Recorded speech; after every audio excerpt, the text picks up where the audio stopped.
मी या सभागृहास निवेदन करू इच्छितो की महाराष्ट्रातील लोककलेचा समृद्ध वारसा लाभलेला आहे। लोककलांच्या माध्यमातून मनोरंजनासोबतच लोकप्रबोधनाचे काम देखील प्रभावीपणे केले जाते। तसेच लोककलांमध्ये अनेक ऐतिहासिक व पौराणिक संदर्भ दडलेले आहेत। त्यामुळे लोकसंस्कृती आपल्या लोकजीवनाचा अविभाज्य भाग आहे। त्यामुळेच राज्यातील विविध लोककला प्रकारांचे जतन, संवर्धन व प्रसार करण्याच्या उद्देशाने शासनामार्फत विविध लोककलांचे महोत्सव भरवले जातात। त्यासोबतच लोककलावंतांच्या कलापथकांना भांडवली व प्रयोगात्मक अनुदान देण्यात येते।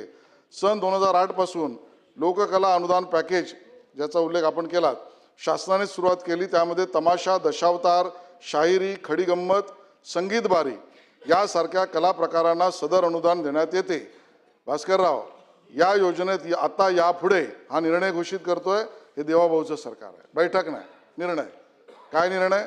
या लोककला प्रकार आता यापुढे नमन खेळ, जाखडी, वही गायन आणि झाडपट्टी या लोककलांचा समावेश करण्याचा शासनाने निर्णय घेतलेला आहे। आणि म्हणून त्यामध्ये या योजनेत आपण काय करतो तर झाडेपट्टी या विदर्भातील लोककला प्रकारातील 20 कलापथकांना प्रत्येकी ₹50,000 याप्रमाणे 10 लाख प्रतिवर्षी अनुदान।